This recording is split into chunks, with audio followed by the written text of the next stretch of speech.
അസ്സലാമു അലൈക്കും വറഹ്മത്തുള്ളാഹി. അൽഹംദുലില്ലാഹ് അസ്സലാത്തു വസ്സലാമു അലാ റസൂലില്ലാഹ് വഅലാ ആലിഹി വസഹ്ബിഹി അജ്മഈൻ വമൻ തബിഅഹും ബിഇഹ്സാനിൻ ഇലാ യൗമിദ്ദീൻ അമ്മാ ബഅദ്. അഊദു ബില്ലാഹി മിനശ് ശൈത്വാനിർ റജീം. ബിസ്മില്ലാഹിർ റഹ്മാനിർ റഹീം. വലഖദ് സർറഫ്നാ ഫീ ഹാദൽ ഖുർആനി ലിന്നാസി മിൻ കുല്ലി മസൽ വകാനൽ ഇൻസാനു അക്സറ ശൈഇൻ ജദലാ. ആദരണീയരായ ഖുർആൻ പഠിതാക്കളെ, അള്ളാഹുവിൻ്റെ നിയമങ്ങളും നിർദ്ദേശങ്ങളും അവൻ്റെ വിധിവിലക്കുകളും ജീവിതത്തിൻ്റെ എല്ലാ രംഗത്തും, നമ്മുടെ സംസാരത്തിലും നമ്മുടെ പെരുമാറ്റത്തിലും നമ്മുടെ ഇടപാടുകളിലും നമ്മുടെ ഇടപെടലുകളിലും കാത്തു സൂക്ഷിക്കണമെന്ന് എല്ലാവരെയും ഉണർത്തുകയാണ്. വിശുദ്ധ ഖുർആന്റെ 18-ാമത്തെ അധ്യായമാണ് നമ്മൾ പഠിച്ചുകൊണ്ടിരിക്കുന്നത്.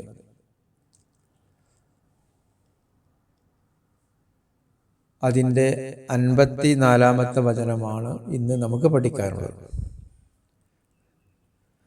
ഇതുമായി ബന്ധപ്പെട്ട് നമ്മൾ സൂറത്ത് അൽ കഹ്ഫ് 18-ാം അധ്യായത്തിൽ നമ്മൾ 48 ക്ലാസ്സുകൾ കഴിഞ്ഞു പോയിട്ടുണ്ട്.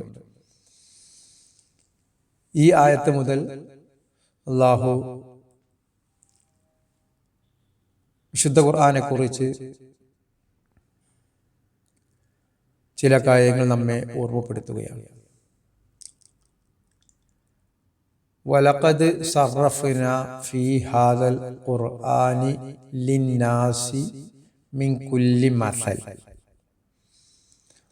വലഖദ്, ലഖദ്, ഖദ് എന്ന് പറഞ്ഞാൽ തീർച്ചയായും ഉണ്ടായിട്ടുണ്ട് എന്നാണ്. എന്താണോ അടുത്ത് പറയാൻ പോകുന്ന കാര്യം അത് ഉണ്ടായിട്ടുണ്ട് എന്നുള്ളതാണ് ഖദ് എന്ന് പറഞ്ഞാൽ. ലഖദ് എന്ന് വരുമ്പോൾ, ലാമ് കൂടി വരുമ്പോൾ ഖദ് എന്ന് മാത്രം പറഞ്ഞ സന്ദർഭങ്ങളും ഖുർആനിൽ കാണാൻ കഴിയും. ലഖദ് എന്ന് പറഞ്ഞതും ഖുർആനിൽ കാണാൻ കഴിയും. അപ്പോൾ ലഖദ് എന്ന് പറഞ്ഞാൽ ഒന്നുകൂടി ഉറപ്പിച്ച് പറയണം, തീർച്ചയായും വന്നിട്ടുണ്ട് അല്ലെങ്കിൽ ചെയ്തിട്ടുണ്ട് എന്നാണ്. വാവ് നമ്മൾ ഇതുവരെ പറഞ്ഞതാണ്. എന്താണ് ആ വാവിനെ കൊണ്ട് ഉദ്ദേശിക്കുന്നത്? അത് തന്നെയാണ് ഇവിടെ. മാറ്റം വന്നാൽ മാത്രമാണ് ഇനി അത് നമ്മൾ പറയുക.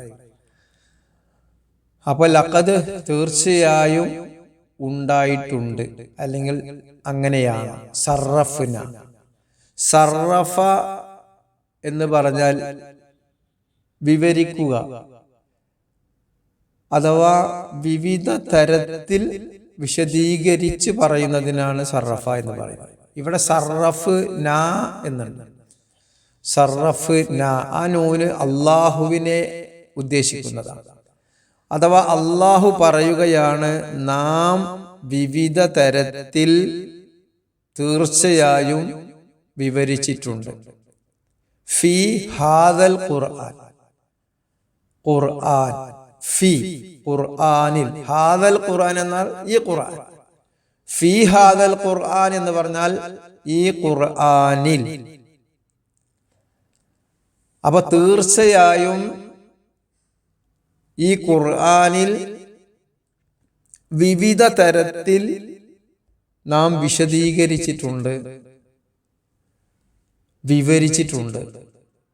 ലിന്നാസി, മനുഷ്യർക്ക് വേണ്ടി. അന്നാസ് എന്ന് പറഞ്ഞാൽ മനുഷ്യർ, മാനവരാശി, മാൻകൈൻഡ് എന്നൊക്കെ പറയുന്ന. ലിന്നാസി എന്ന് പറയുമ്പോൾ മനുഷ്യർക്ക് വേണ്ടി, അതാണ് അല്ലാമ്. ലി അന്നാസ്, മനുഷ്യർക്ക് വേണ്ടി നാം വിശുദ്ധ ഖുർആനിൽ വിവിധ തരത്തിൽ വിവരിച്ചിട്ടുണ്ട്. എന്താണ് വിവരിച്ചത്? മിൻ കുല്ലി മസൽ. മസല് എന്ന് പറഞ്ഞാൽ ഉപമകൾ, ഉപമ. അപ്പൊ ഇവിടെ മിൻ കുല്ലി മസൽ എന്ന് പറഞ്ഞാൽ എല്ലാവിധ ഉപമകളും. മിൻ കുല്ലി, കുല്ല് എന്ന് പറഞ്ഞാൽ, കുല്ലുൻ എന്ന് പറഞ്ഞാൽ എല്ലാം, നമുക്കറിയാവുന്ന പദമാണ്. മിൻ എന്ന് പറയുമ്പോൾ മിൻ കുല്ലി, എല്ലാറ്റിൽ നിന്നുമുള്ള ഉപമകൾ. അപ്പൊ എന്തായി? വലഖദ് സർറഫ്നാ ലിന്നാസി ഫീ ഹാദൽ ഖുർആനി മിൻ കുല്ലി മസൽ.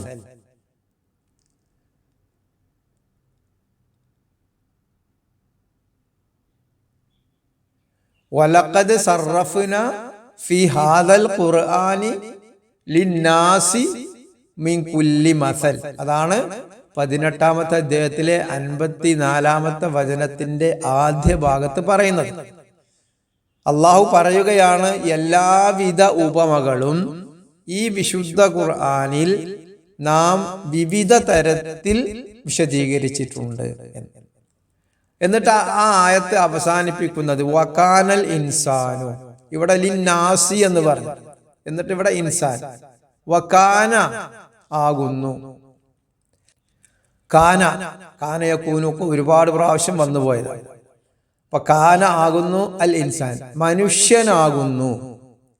ഈ പറഞ്ഞ ആർക്കു വേണ്ടിയാണോ വിശുദ്ധ ഖുർആൻ അവതരിപ്പിച്ചത്, അവതീർണമായത്, വിവിധ തരത്തിൽ അവർക്ക് മനസ്സിലാകുന്ന തരത്തിൽ ഉപമകളും വിശദീകരണങ്ങളും നൽകിയത്, ആ മനുഷ്യന്റെ സ്വഭാവം പറയുകയാണ്. വകാനൽ ഇൻസാൻ, മനുഷ്യനാകുന്നു.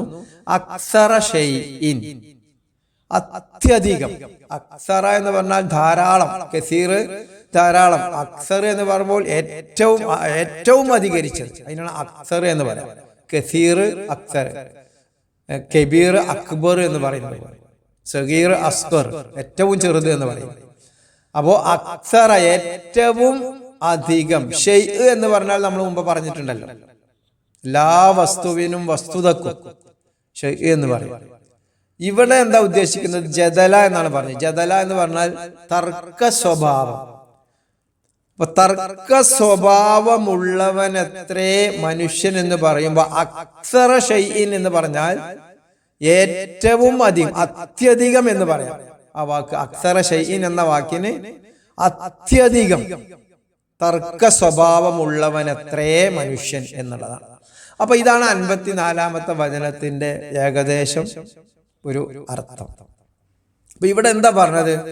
മനുഷ്യന് വേണ്ടി, മാനവരാശിക്ക് വേണ്ടി അള്ളാഹു വിശുദ്ധ ഖുർആനിൽ ധാരാളം ഉപമകൾ, എല്ലാവിധ ഉപമകളും കൃത്യമായി വിശദീകരിച്ചിട്ടുണ്ട്. വിവിധ തരത്തിൽ ഒരു മനുഷ്യന്, കാരണം ഒരു മനുഷ്യന് ഈ 750 കോടി ജനങ്ങൾക്കും ഒരേ ഉപമകൾ ഒരേ രീതിയിൽ ഉൾക്കൊള്ളണമെന്നില്ല. പലർക്കും പല രീതിയിലാണ്. കാരണം മനുഷ്യരുടെ കാഴ്ചപ്പാടുകളും മനുഷ്യന്റെ നൈസർഗികമായ കഴിവുകളും ബുദ്ധി എല്ലാം വ്യത്യസ്തമാണ്. അതുകൊണ്ടാണല്ലോ പല രീതിയിൽ നമ്മൾ പഠിക്കേണ്ടി വരുന്നത്. പല ഫിസിക്സും കെമിസ്ട്രിയും അങ്ങനെ ബയോളജിയും ഒക്കെ വിവിധ തരത്തിലാണ്. അതിൽ PhD എടുക്കുന്ന ആളുകളുള്ളത്. സയന്റിസ്റ്റുകളുടെ കൂട്ടത്തിൽ നമുക്ക് നോക്കിയാൽ അറിയാം.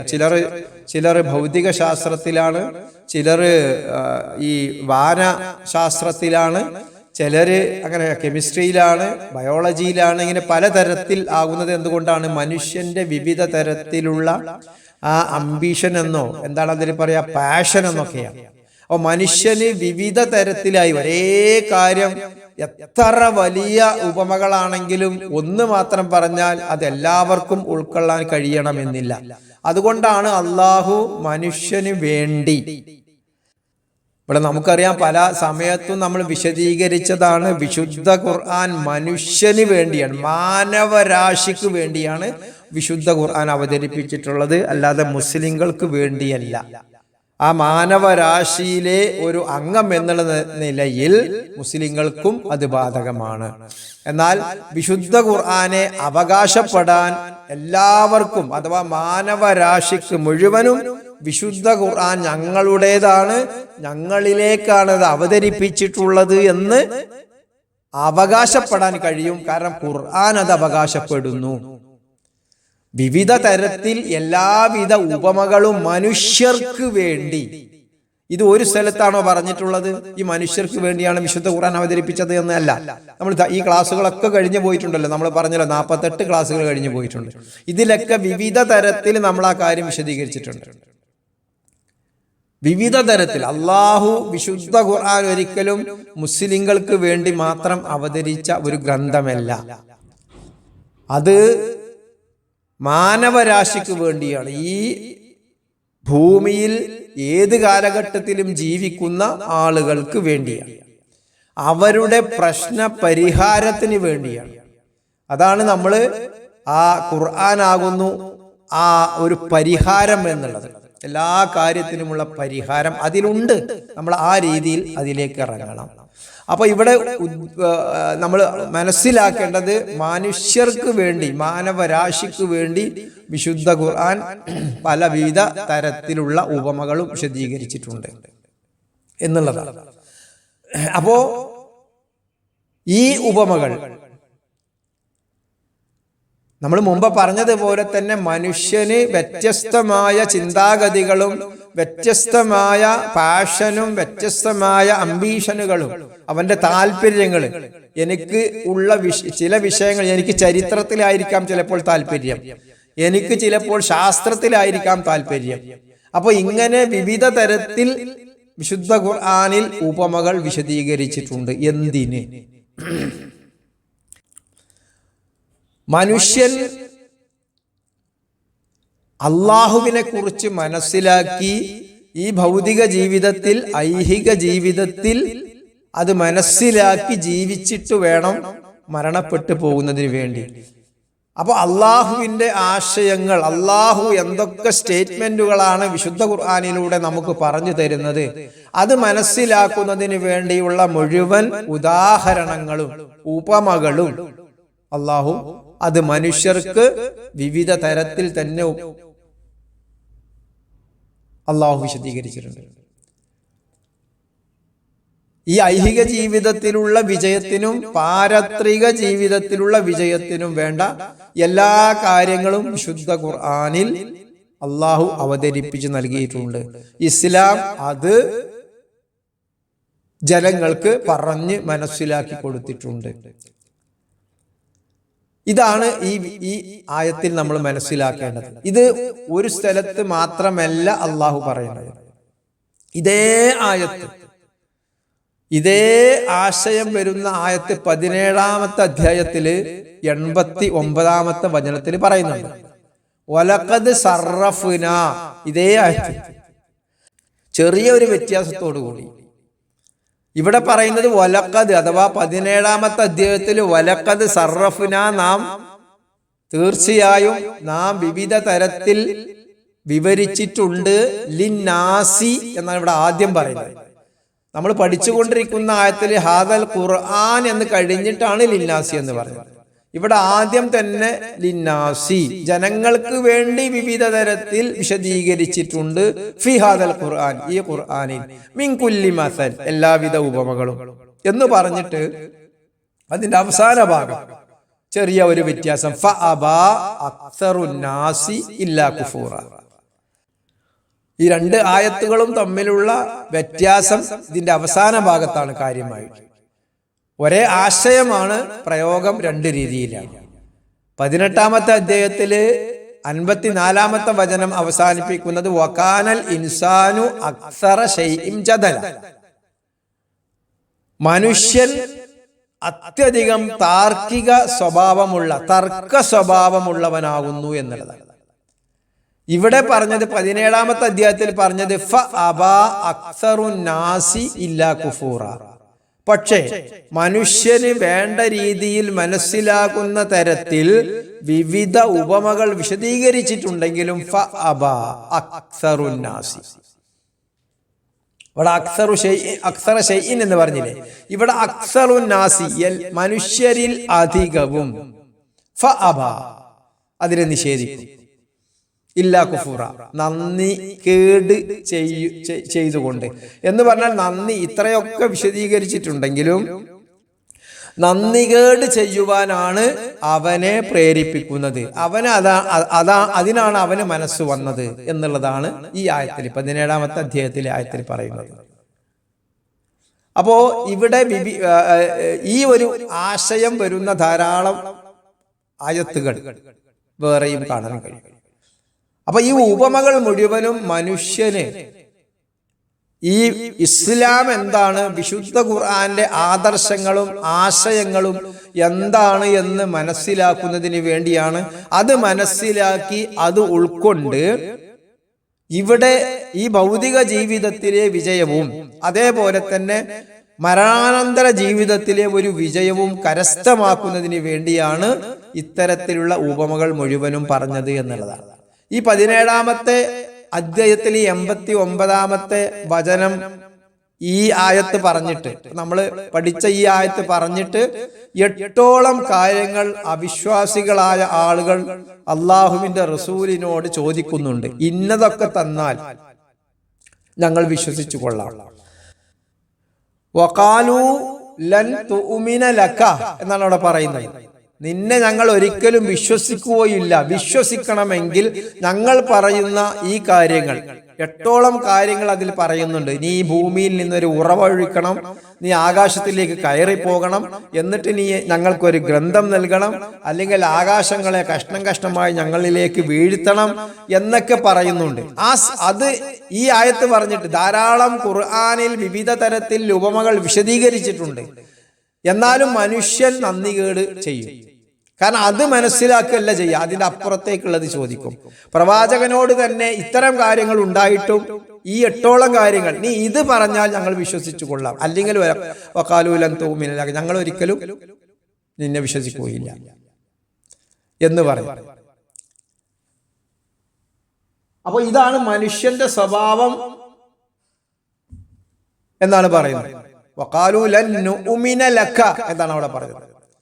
ഒരിക്കലും ഞങ്ങൾ നിന്നെ വിശ്വസിക്കുകയില്ല തന്നെ. ഇത്രമാത്രം ഉപമകൾ വിശദീകരിച്ചിട്ടു. അപ്പൊ ഇത് മനുഷ്യന്റെ സ്വഭാവമാണ്.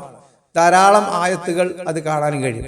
ഈ ഉപമകൾ കൊണ്ട് തന്നെ മനുഷ്യൻ വഴിപിഴക്കും എന്നും, ഈ ഉപമകൾ വിശദീകരിച്ച് കൊടുത്തതിന് ശേഷം, അഥവാ 2-ാമത്തെ അധ്യായത്തിലെ 26-ാമത്തെ വചനത്തിൽ അള്ളാഹു പറയുന്നുണ്ട്, ഇന്നല്ലാഹ ലാ യസ്തഹി അൻ യദ്രിബ മസലം മാ ബഊലതൻ ഫമാ ഫൗഖഹ. ഒരു കൊതുകിനെ പോലും, ഒരു കൊതുകിനെയോ അല്ലെങ്കിൽ കൊതുകിനേക്കാൾ നിസ്സാരമായ ഒരു വസ്തുവെയോ അള്ളാഹു ഉപമയാക്കുവാൻ മടിക്കുകയില്ല, ലജ്ജിക്കുകയില്ല. അപ്പൊ ഉപമ അള്ളാഹുവിനെ അതിനെ സംബന്ധിച്ചിടത്തോളം അതിന് ലജ്ജയൊന്നുമില്ല. അള്ളാഹു അത് അവതരിപ്പിക്കും. പക്ഷെ ഫഅമ്മല്ലദീന ആമനൂ ഫയഅലമൂന അന്നഹുൽ ഹഖ്ഖു മിൻ റബ്ബിഹിം. വിശ്വസിക്കുന്ന ആളുകൾ, വിശ്വാസികൾ എന്ത് ചെയ്യും? അത് അവരുടെ രക്ഷിതാവിങ്കൽ നിന്നുള്ള യഥാർത്ഥമാണ്, ഹക്കാണ്, അന്നഹുൽ ഹഖ്, അത് സത്യമാണ് എന്ന് അവർ മനസ്സിലാക്കും, അവർ അതിൽ വിശ്വസിക്കും. എന്നാൽ വഅമ്മല്ലദീന കഫറൂ, അവിശ്വാസികൾ, വിശ്വസിക്കാത്ത ആളുകൾ, ഫയഖൂലൂന മാദാ അറാദല്ലാഹു ബിഹാദാ മസല, അവര് പറയും ഇതെന്താണ്, ഇതെന്തൊരു വിശദീകരണം, ഇതെന്തൊരു ഉപമയാണ് എന്ന് അവർ പറയും. എന്നിട്ട് എന്ത് ചെയ്യും? യുദില്ലു ബിഹി കസീറ വയഹ്ദി ബിഹി കസീറ. ഇതാണ് അള്ളാഹു പറയുന്നത്. യുദില്ലു ബിഹി കസീറ, ധാരാളം ആളുകളെ അള്ളാഹു അതുകൊണ്ട് വഴിപിഴവിലാക്കും. വയഹ്ദി ബിഹി കസീറ, അതുകൊണ്ട് തന്നെ സന്മാർഗത്തിലുമാക്കും എന്ന് പറഞ്ഞു കഴിഞ്ഞാൽ നമ്മുടെ ഒരു കാര്യത്തോട്, വിശുദ്ധ ഖുർആനോടുള്ള നമ്മുടെ സമീപനം എങ്ങനെയാണ്? ആദ്യമേ അതിനെ എതിർക്കുന്നതിന് വേണ്ടിയും അത്തരത്തിലുള്ള ഒരു മനോഭാവത്തോടു കൂടിയാണ്, അത്തരത്തിലുള്ള ഒരു മെന്റാലിറ്റിയോട് കൂടിയാണ് നമ്മൾ അതിനെ സമീപിക്കുന്നത് എങ്കിൽ ഒരിക്കലും അതിൽ നിന്ന് നമുക്ക് സന്മാർഗം ലഭിക്കുകയില്ല. നേരെ മറിച്ച് ഈ വിശുദ്ധ ഖുർആനിൽ എന്താണ് പറയുന്നത് എന്ന് മനസ്സിലാക്കാനുള്ള ഒരു ത്വര, ഒരു ആകാംക്ഷ ഉണ്ടാകണം. ഇതിൽ സത്യമാണ് പറയുന്നതെങ്കിൽ അത് എനിക്ക് വിശ്വസിക്കണം എന്നുള്ള ഒരു മാനസികാവസ്ഥ വേണം. അപ്പോഴാണ് അതിലൂടെ ഹിദായത്ത്, സന്മാർഗം ലഭിക്കുന്നത്. അല്ലെങ്കിൽ അതുകൊണ്ട് തന്നെ പിഴച്ചു പോകും. അതാണ് യുദില്ലു ബിഹി കസീറ വയഹ്ദി ബിഹി കസീറ. ആ ഉപമകൾ കൊണ്ട് തന്നെ, അല്ലെങ്കിൽ വിശുദ്ധ ഖുർആന്റെ മറ്റ് ആശയങ്ങൾ കൊണ്ട് തന്നെ. അതുകൊണ്ടാണ് ചില ആളുകൾ പലപ്പോഴും ചെറിയ കാര്യങ്ങൾ എടുത്തുകൊണ്ട് അതിനെ വിമർശിക്കുകയും, ചെറിയ കാര്യങ്ങൾ എന്ന് പറഞ്ഞു കഴിഞ്ഞാൽ അത് പറഞ്ഞ ആ കാര്യമായിരിക്കൂല, അതിന്റെ അപ്പുറത്തേക്കുള്ള കാര്യങ്ങൾ പറഞ്ഞുകൊണ്ട് അതിനെ വിമർശിക്കാൻ വരും. ഇപ്പൊ നമുക്കറിയാം, വിശുദ്ധ ഖുർആനിൽ സ്ത്രീകളെ കുറിച്ച് മോശമായി പറഞ്ഞിട്ടുണ്ട് എന്ന് പറഞ്ഞുകൊണ്ട് ധാരാളം ആളുകൾ കാലങ്ങളായിട്ട് പറയാറുണ്ട്. അത് ഫെമിനിസ്റ്റുകൾ എന്ന് പറഞ്ഞുകൊണ്ട് വരുന്ന ആളുകൾ തന്നെ പലപ്പോഴും പല പ്ലാറ്റ്ഫോമുകളിലും, നിരീശ്വരവാദികളുടെ, നാസ്തികരുടെ ഒക്കെ പ്ലാറ്റ്ഫോമിൽ നിന്നുകൊണ്ട് PPT presentation, power point presentation ഇങ്ങനെ അവതരിപ്പിക്കും. ഇതാ സ്ത്രീകളെ കുറിച്ച് ഇസ്ലാം പറഞ്ഞിരിക്കുന്നത് കൃഷിയിടമാണ്, സ്ത്രീകൾ കൃഷിയിടത്തിന് തുല്യമാണ്, അതുകൊണ്ട് നിങ്ങൾക്ക് എന്തും ചെയ്യാം എന്ന് വിശുദ്ധ ഖുർആൻ പറഞ്ഞിട്ടുണ്ട് എന്ന് പറഞ്ഞ് ഈ ആയത്ത് നമ്പറൊക്കെ 2-ാമത്തെ അധ്യായത്തിലെ 223-ാമത്തെ വചനം ആ ആയത്ത് നമ്പറൊക്കെ അങ്ങനെ കാണിക്കും. ഈ ഇരിക്കുന്ന ആളുകളൊക്കെ കൈയടിച്ച് വളരെ ചിരിച്ച് ശരിയാണ് എന്നുള്ള തരത്തിലൊക്കെ ഇരിക്കുന്ന ആളുകൾ ഇങ്ങനെ കാണാറുണ്ട്. നമ്മളൊക്കെ അത് കാണുന്നതാണ്. പലപ്പോഴും അത്ഭുതത്തോടു കൂടിയാണ് നമ്മളൊക്കെ അതിനെ വീക്ഷിക്കാറുള്ളത്. കാരണം യുദില്ലു ബിഹി കസീറ വയഹ്ദി ബിഹി കസീറ. ഒന്നാമത് അള്ളാഹു 29-ാമത്തെ വചനത്തില് 29-ാമത്തെ അധ്യായത്തില് 43-ാമത്തെ വചനത്തിൽ ഒരു കാര്യം പറയുന്നുണ്ട്. ഈ അംസാലുകൾ പറഞ്ഞുകൊണ്ട് ഉദാഹരണങ്ങൾ ഓ തിൽക്കൽ അംസാല്, ഇത്തരത്തിലുള്ള ഉദാഹരണങ്ങൾ നദ്രിബുഹാലിന്ന ജനങ്ങൾക്ക് വേണ്ടി നാം വിശദീകരിക്കുകയാണ്. വമാ യഅഖിലുഹാ ഇല്ലൽ ആലിമൂൻ. വമാ യഅഖിലുഹാ, അത് ചിന്തിച്ച് മനസ്സിലാക്കുകയില്ല. യഅഖിലുഹാ അഖില് അഖില് യഅഖിലുഹാ, അതിനെ ചിന്തിച്ച് മനസ്സിലാക്കുകയില്ല ഇല്ലൽ ആലിമൂൻ, വിവരമുള്ളവരല്ലാതെ,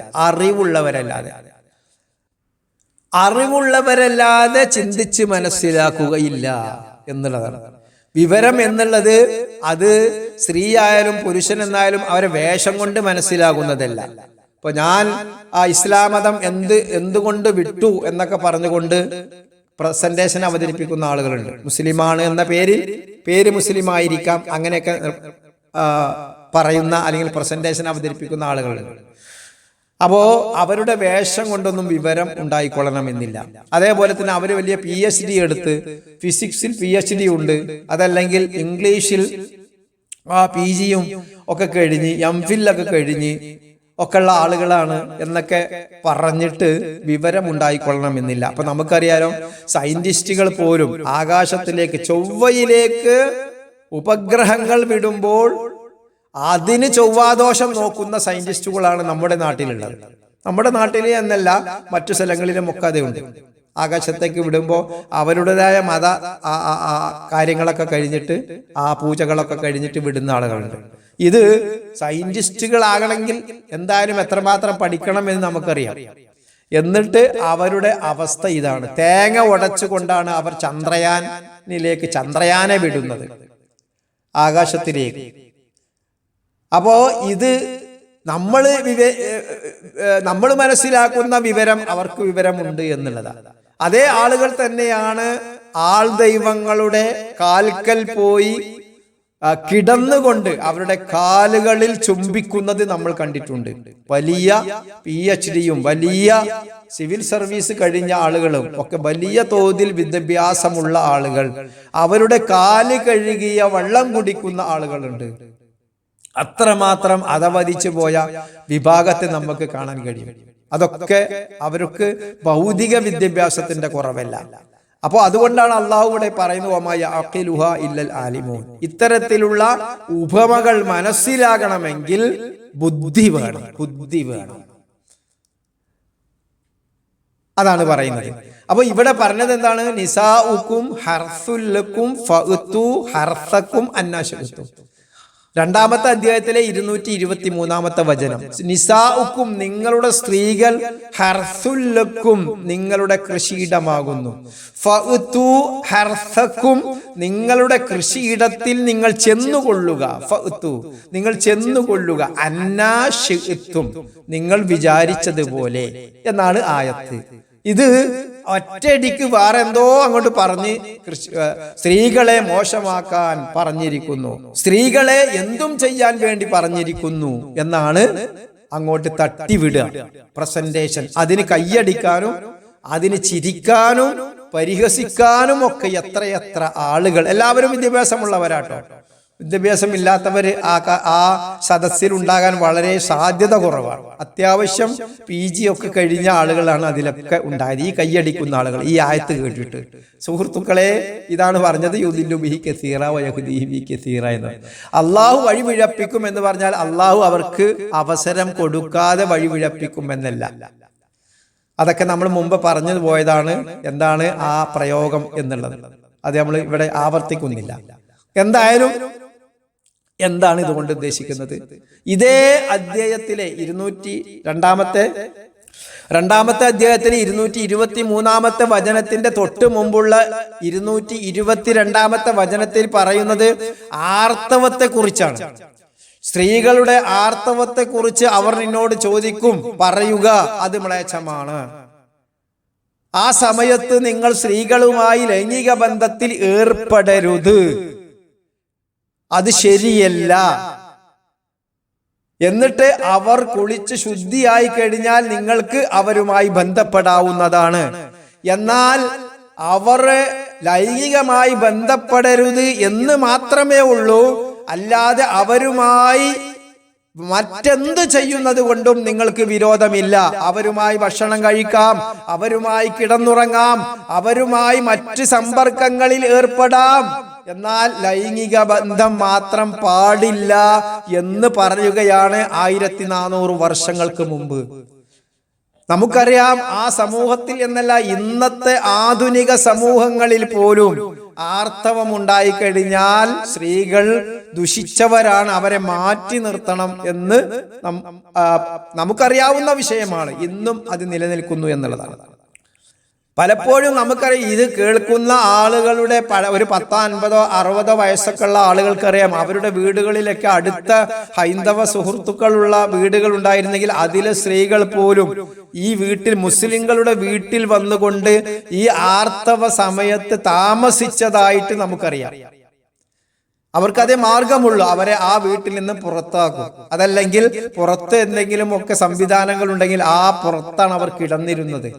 അത് ഈ വിശുദ്ധ ഖുർആന്റെ അവതരണത്തിന് മുമ്പും വിശുദ്ധ ഖുർആൻ അവതരിപ്പിക്കുമ്പോഴും ഒക്കെ ഉണ്ടായിരുന്ന ഒരു സാമൂഹികമായ കുറ്റകരമായ നടപടിയായിരുന്നു അത്. എല്ലാ സമൂഹങ്ങളിലും ഉണ്ടായിരുന്ന ഒരു സാമൂഹ്യ അവസ്ഥയായിരുന്നു അത്. അതിനെ കണിശമായ ഒരു നിലപാട് പറയുകയാണ് വിശുദ്ധ ഖുർആൻ. തീർച്ചയായും അത് അവരുമായി ആ സമയത്ത് ലൈംഗിക ബന്ധം പുലർത്താൻ പാടില്ല എന്ന് മാത്രമേ ഉള്ളൂ. അല്ലാതെ അവരുമായി മറ്റെന്ത് കാര്യത്തിനും, നിങ്ങൾക്ക് അവരുമായി ഭക്ഷണം കഴിക്കുന്നതിന് വേണ്ടിയോ കൂടെ കിടക്കുന്നതിന് വേണ്ടിയോ മറ്റു ചില എന്തെങ്കിലുമൊക്കെ കാര്യങ്ങൾ അവരുമായി പങ്കുവെക്കുന്നതിനോ ഒരു തടസ്സവുമില്ല എന്ന് വിശുദ്ധ ഖുർആനോട് ആവർത്തിച്ച് പറഞ്ഞതിന് ശേഷമാണ് 223 വചനത്തിൽ പറയുന്നത്, നിസാഉക്കും, നിങ്ങളുടെ സ്ത്രീകൾ, ഹർസുല്ലക്കും, നിങ്ങളുടെ കൃഷിയിടമാകുന്നു. അതുകൊണ്ട് ഫഅ്തു അർഥക്കും അന്നാ ശഇതും, നിങ്ങൾ വിചാരിച്ചതുപോലെ നിങ്ങളുടെ കൃഷിയിടത്തിലേക്ക് നിങ്ങൾ പ്രവേശിച്ചു കൊള്ളുക എന്നുള്ളത്. അഥവാ പ്രകൃതി വിരുദ്ധമായ രീതിയിൽ പോലും സ്ത്രീകളെ നിങ്ങൾ ഉപയോഗിക്കരുത്. പ്രകൃതി എന്താണോ ഉദ്ദേശിച്ചത് ആ രീതിയിലായിരിക്കണം സ്ത്രീകളെ നിങ്ങൾ ഉപയോഗിക്കേണ്ടത്. ഒരിക്കലും അവരുമായി പ്രകൃതി വിരുദ്ധ ലൈംഗിക ബന്ധത്തിൽ നിങ്ങൾ ഏർപ്പെടരുത്. അതേപോലെ തന്നെ നിങ്ങൾ അവരെ കൃത്യമായി എന്ത് ചെയ്യണം, ആ സന്താന ലബ്ധിക്ക് വേണ്ടി അല്ലെങ്കിൽ സന്താനങ്ങൾ ഉണ്ടാകുന്നതിന് വേണ്ടിയൊക്കെയാണ് ഉപയോഗപ്പെടുത്തേണ്ടത്. ആ മാർഗത്തിലൂടെയാണ് നിങ്ങൾ ലൈംഗിക ബന്ധത്തിൽ ഏർപ്പെടേണ്ടത് എന്ന് പറഞ്ഞിട്ട് ഇനി പറയുന്നതാണ് വളരെ കൃത്യമായി നമ്മൾ മനസ്സിലാക്കേണ്ടത്. ഈ 223 വചനത്തിൽ അഥവാ 2-ാമത്തെ അധ്യായത്തിൽ 223 വചനത്തിൽ സ്ത്രീകൾ നിങ്ങളുടെ കൃഷിയിടമാണ് എന്ന് പറഞ്ഞിട്ട് പിന്നെ പറയുന്നത് എന്താണ്? വഖദ്ദിമൂ ലി അൻഫുസിക്കും, നിങ്ങളുടെ നന്മക്ക് വേണ്ടി നിങ്ങൾ മുൻകൂട്ടി ചെയ്തു വെക്കേണ്ടതുമാണ്. എന്താ ഇത് ഇവിടെ പറയാൻ കാരണം? അത് പറഞ്ഞിട്ട് ഇവിടെ നിങ്ങൾ സ്ത്രീകളെ അങ്ങോട്ട് ചവിട്ടി മതിച്ചോളൂ, ആന കരിമ്പും കണ്ടത്തിൽ കയറിയ മാതിരി എന്നൊക്കെ നമുക്കൊരു പ്രയോഗമുണ്ട് നാട്ടിൽ. ആന കരിമ്പും കൂട്ടത്ത് കയറിമായി ആകെ ചവിട്ടി മെതുക്കുമല്ലോ. അതേപോലെയാണ് സ്ത്രീകളുടെ കാര്യത്തിൽ ഇസ്ലാം പറഞ്ഞിരിക്കുന്നത് എന്ന് ഒരു തരം വിഡ്ഢികൾ, അത് PPT പ്രസന്റേഷൻ വെച്ച് വിഡ്ഢികൾ, ഈ PG ഒക്കെ കഴിഞ്ഞ് അതേപോലെ തന്നെ PhD ഒക്കെ എടുത്ത ആളുകൾ പറയുമ്പോൾ നമുക്ക് വല്ലാത്ത അത്ഭുതം തോന്നാറുണ്ട്. നമ്മുടെയൊക്കെ വിശ്വാസം വർദ്ധിക്കാറുമുണ്ട്. ഇവിടെ പറഞ്ഞത് എന്താണ്? അത്രമാത്രം സ്ത്രീകൾക്ക് പ്രാധാന്യം കൊടുത്തിട്ടാ. നിങ്ങൾ സ്ത്രീകളുടെ കാര്യത്തിൽ അവർക്ക് വിഷമമുണ്ടാകുന്ന യാതൊന്നും ചെയ്യരുത് എന്നുള്ളത് കൊണ്ടാണ് വഖദ്ദിമൂ ലി അൻഫുസിക്കും, വഖദ്ദിമൂ ലി അൻഫുസിക്കും, നിങ്ങളുടെ നന്മക്ക് വേണ്ടി നിങ്ങൾ മുൻകൂട്ടി ചെയ്തു വെക്കേണ്ടതാണ്. നിങ്ങൾ അള്ളാഹുവിനെ സൂക്ഷിക്കണം കേട്ടോ. സ്ത്രീകളുടെ കാര്യത്തിൽ നിങ്ങൾ അള്ളാഹുവിനെ സൂക്ഷിക്കണം. നിങ്ങൾ അറിയണം കേട്ടോ, നിങ്ങൾ മനസ്സിലാക്കണം. അന്നക്കും നിശ്ചയമായും നിങ്ങൾ മുലാഖൂഹു അവനെ കണ്ടെത്തേണ്ടി വരുന്നതാണ്, അവനെ നിങ്ങൾ കണ്ടുമുട്ടേണ്ടി വരുന്നതാണ്. ആരെ? അള്ളാഹുവിനെ നിങ്ങൾ കണ്ടുമുട്ടേണ്ടി വരുന്നതാണ് എന്ന് നിങ്ങൾ അറിയണം കേട്ടോ. വഅലമു, ആ പ്രയോഗം നോക്കൂ, നിങ്ങൾ മനസ്സിലാക്കണം. സ്ത്രീകളോട് വല്ല രീതിയിലുള്ള അനീതിയും നിങ്ങൾ കാട്ടിക്കഴിഞ്ഞാൽ, അനീതിയും നിങ്ങൾ പ്രവർത്തിച്ചു കഴിഞ്ഞാൽ, വഅലമു നിങ്ങൾ അറിയണം, അന്നക്കും മുലാഖൂഹു അല്ലാഹുവിനെ നിങ്ങൾ കണ്ടുമുട്ടേണ്ടി വരുമെന്ന്. ഓ ബശ്ശിരിൽ മുഅ്മിനീൻ, വിശ്വാസികൾക്ക് സന്തോഷ വാർത്ത അറിയിക്കുക. അഥവാ സ്ത്രീകളോട് അള്ളാഹുവിന്റെ വിശദീകരണം, വിശുദ്ധ ഖുർആനിലുള്ള വിശദീകരണം കേട്ട് അവരുമായി നല്ല രീതിയിൽ വർത്തിച്ച് മരണപ്പെട്ടു പോയ ആളുകൾക്ക് സ്വർഗമുണ്ട് എന്ന് വബശ്ശിരിൽ മുഅ്മിനീൻ, മുഅ്മിനീങ്ങളെ സന്തോഷ വാർത്ത അറിയിക്കണം. ഈ ഒരു ആയത്തിൽ നിന്ന് നമുക്ക് എന്താ കിട്ടിയത്? സ്ത്രീകളോട് മോശമായി പെരുമാറണം എന്നാണോ? സ്ത്രീകൾ കൃഷിയിടമാണ്, അതുകൊണ്ട് നിങ്ങൾ അങ്ങോട്ട് എന്ത് വേണമെങ്കിലും ഏത് രീതിയിലും നിങ്ങൾ പ്രവേശിച്ചു കൊള്ളുക എന്നല്ല പറഞ്ഞിട്ടുള്ളത് എന്നാണോ നമുക്ക് മനസ്സിലായത്? ഒരു കൃഷിയിടത്തോട് ഉപമിക്കുക എന്നുള്ളത് തന്നെ, ഒരു കൃഷിയിടത്തോട് ആ കർഷകനുണ്ടാകുന്ന താല്പര്യം എത്രമാത്രമാണ് എന്ന് അതൊരു കൃഷിക്കാരനെ മനസ്സിലാകുള്ളൂ. നമ്മൾ മുമ്പ് പറഞ്ഞതുപോലെ തന്നെ ഈ പലവിധ ഉപമകൾ പറഞ്ഞപ്പോൾ നമ്മൾ പറഞ്ഞല്ലോ, മനുഷ്യന്റെ മാനസികാവസ്ഥ അല്ലെങ്കിൽ അവന്റെ ആറ്റിറ്റ്യൂഡ് അല്ലെങ്കിൽ അവന്റെ ആ ഒരു ചിന്താഗതി പല രീതിയിലാണ്.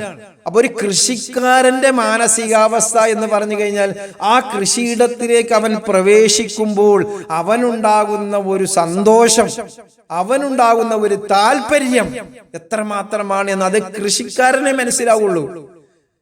അവന് ആണ്ട് കേറിയിട്ട് കൃഷിയിടത്തിലാണ് കേറിയിട്ട് ഒന്നും നോക്കാതെ കണ്ണു ഞെമ്പിയാണ് ചവിട്ടിയാണ്ട് പോകുക. പല കുട്ടികളൊക്കെ അതിലിറങ്ങിയാല് കൃഷിക്കാരനെ ചീത്ത സ്വന്തം കുട്ടികളെ പോലും അടിക്കാറുണ്ട്. എന്നിട്ട് കേറി പോടാ അവിടുന്ന്, അത് കേടുവരുത്താതെ എന്ന് പറഞ്ഞിട്ട് ഏതെങ്കിലും ഒരു ചെടിയിലോ അല്ലെങ്കിൽ ഒരു വിത്തിലോ ചവിട്ടി അത് നശിച്ചു പോകുമെന്നുള്ള ആ ഒരു വ്യാധി ആ കൃഷിക്കാരനെ പിടികൂടാറുണ്ട്. അതുകൊണ്ട് തന്നെ കൃഷിയിടത്തിൽ ആര് ചെന്നാലും, ഇപ്പൊ നമ്മളെ ഏറ്റവും വലിയ സുഹൃത്താണ് കൃഷിക്കാരൻ. നമ്മളാണ് ചെന്നാലും ആ കൃഷിക്കാരൻ പറയും, നോക്കിട്ടാ അവിടെ ചവിട്ടരുത് ട്ടോ, ഇവിടെ ചവിട്ടരുത്, നോക്കി നടക്കണം ട്ടോ എന്ന് പറയാറുണ്ടോ? അത് കൃഷിക്കാരനെ മനസ്സിലാവുള്ളൂ, കൃഷിക്കാരന്. അല്ലാതെ PPT പ്രസന്റേഷന് ഒരു ലാപ്ടോപ്പ് മുന്നിൽ തുറന്നു വെച്ചിട്ട് ഇങ്ങനെ പ്രസന്റേഷൻ നടത്തി ഇസ്ലാമിനെയും കുറ്റം പറഞ്ഞ് ഇങ്ങനെ നടക്കുന്ന ആളുകളായാലും അത് കിട്ടൂല. കൃഷിക്കാരനാകണം. അപ്പോഴാണ് കൃഷിയിടത്തോട് ഉപമിച്ചതിന്റെ മാഹാത്മ്യം എത്രമാത്രമാണ് എന്ന് മനസ്സിലാക്കാൻ കഴിയുള്ളൂ, അല്ലാതെ മനസ്സിലാക്കാൻ കഴിയില്ല. അപ്പൊ ഇവിടെ അതാണ് നമ്മൾ സൂക്ഷിക്കേണ്ടത്, അതാണ് നമ്മൾ മനസ്സിലാക്കേണ്ടത്. അപ്പൊ വിശുദ്ധ ഖുർആനിൽ പറഞ്ഞ ഉപമകൾ ഉദാഹരണങ്ങൾ മനസ്സിലാക്കണമെങ്കിൽ എന്താണ് ആദ്യമായി വേണ്ടത്? അറിവാണ്. ഒമായ അഖലുഹ ഇല്ലൽ ആലിമൂൻ, വിവരമുള്ളവനല്ലാതെ അത് മനസ്സിലാവൂല. വിവരം വേണം. അതിന് PPT പ്രസന്റേഷന് അവതരിപ്പിക്കാൻ കഴിഞ്ഞിട്ട് കാര്യമില്ല. കുറെ ആൾക്കാർ മുന്നിൽ ഇരുന്ന് കൈയടിച്ചാണ്ടായിട്ടും കാര്യമില്ല. വിവരം വേണം, അറിവ് വേണം, വിവരം. അതുണ്ടാകുമ്പോൾ ഇതൊക്കെ മനസ്സിലാകും. നിങ്ങൾ ഈ ആയത്ത് രണ്ടാമത്തെ അധ്യായത്തിലെ 222ഉം 223ഉം നിങ്ങളൊന്ന് പഠിച്ച് മനസ്സിലാക്കി നോക്കും. ആ ആളുകൾക്ക് അതൊന്ന് പറഞ്ഞു കൊടുക്കും. ഇത് മുഴുവനും അവർ പറയുകയില്ല. ഇത് മുഴുവനും ഇത്രമാത്രം നമ്മൾ വിശദീകരിച്ചതുപോലെ ഈ ആയത്തിന്റെ മുഴുവനും അവർ വിശദീകരിക്കുകയോ ഇല്ല. അവരൊറ്റടിക്ക് മലയാളത്തിൽ അങ്ങോട്ട് പറയും, ഇതാ കൃഷിയിടത്തോട് ഉപമിച്ചിരിക്കുന്നു, അതുകൊണ്ട് എന്തും ചെയ്യാമെന്നാണ് ഇസ്ലാമിൽ പറഞ്ഞത്. ഇസ്ലാമിൽ സ്ത്രീകൾക്ക് നമ്മൾ മുമ്പ് പറഞ്ഞിട്ടുണ്ട്, സ്ത്രീകൾക്ക് പറഞ്ഞ കാര്യങ്ങൾ, സ്ത്രീകളോട് കാണിക്കേണ്ട മര്യാദകളൊക്കെ പറഞ്ഞത് എത്രമാത്രമാണ് എന്നൊക്കെ ഒരു പുരുഷനെ സംബന്ധിച്ചിടത്തോളം അസൂയ തോന്നുന്ന രീതിയിലാണ്. ഒരു പുരുഷനെ സംബന്ധിച്ചിടത്തോളം അത്രമാത്രം വിശുദ്ധ ഖുർആനിൽ സ്ത്രീകളെ നിങ്ങൾ സൂക്ഷിക്കണം. കാരണം ഇവിടെ തന്നെ പറഞ്ഞത് എന്താണ്? വത്തഖുല്ലാ, നിങ്ങൾ അള്ളാഹുവിനെ സൂക്ഷിക്കണം എന്ന് സ്ത്രീയുടെ കാര്യം പറഞ്ഞിട്ട്. അള്ളാഹു അനുഗ്രഹിക്കുമാറാകട്ടെ. അല്ലാഹുമ്മ സ്വല്ലി അലാ മുഹമ്മദിൻ വഅലാ ആലി മുഹമ്മദ്. സുബ്ഹാനക അല്ലാഹുമ്മ വബിഹംദിക അഷ്ഹദു അല്ലാ ഇലാഹ ഇല്ലാ അൻത അസ്തഗ്ഫിറുക വഅതൂബു ഇലൈക്.